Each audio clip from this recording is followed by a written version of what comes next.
Oh, hi, it's me, Matt Lighty, and we're talking Atlas trees today, very briefly, because there's not too much to talk about. But my Discord, nope, we're back, it froze, cool. They gave us the information for the Atlas tree stuff. There wasn't that much we knew about it, but they're mostly visualized on the planners now. So I just made two basic Atlas trees for myself, kind of for like a launch weekend tree, and then like a first week tree, and then I might slightly change from then, and depending on like if certain mechanics are better or worse or feel dog shit, we'll deviate from there.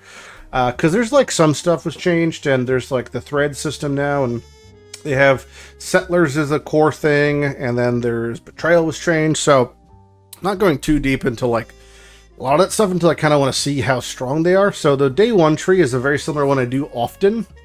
It's going to be mostly Keurig and map nodes. Then I'm just dipping into some strong boxes just for dupe currency stuff, and then the basics of all the additional map drops from the Guardians, Conquerors, Synthesis, and the new only strand node I saw of any sort of oomph, which is Grasp the Past.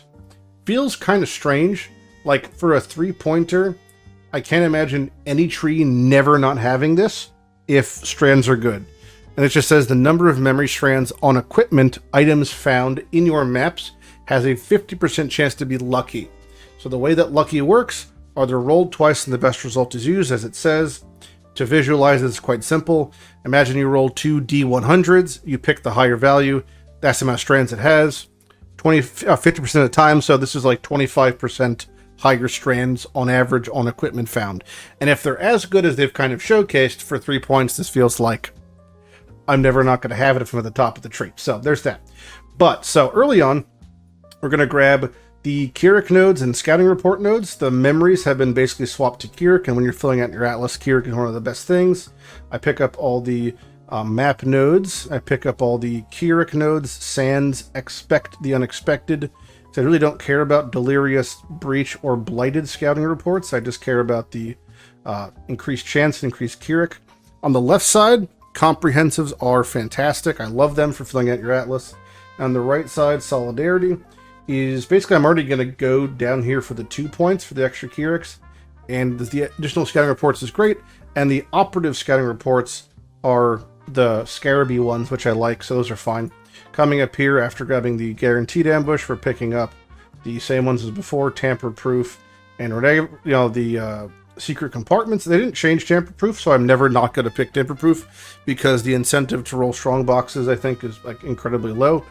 And then we're grabbing just backup cash for the double currency. If you want, you could pick up Vault of Mysteries for the divination cards.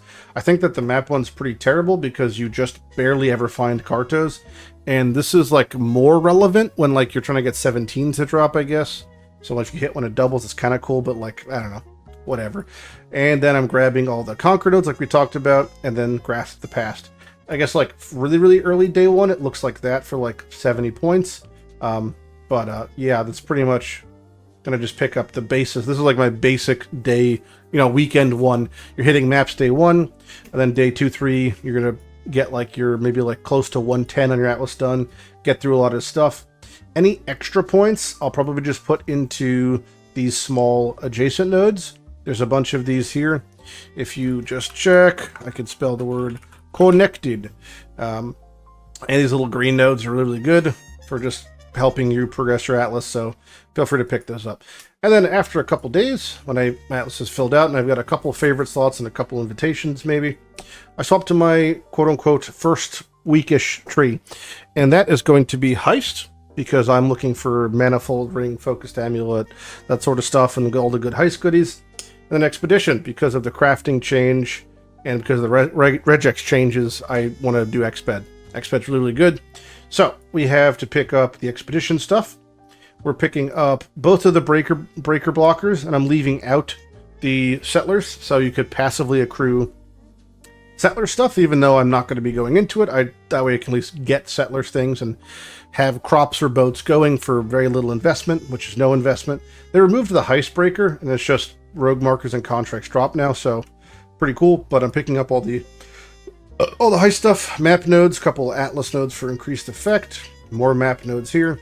Grabbing the Heist stuff. Sometimes I grab the big boom, sometimes I don't grab the big boom.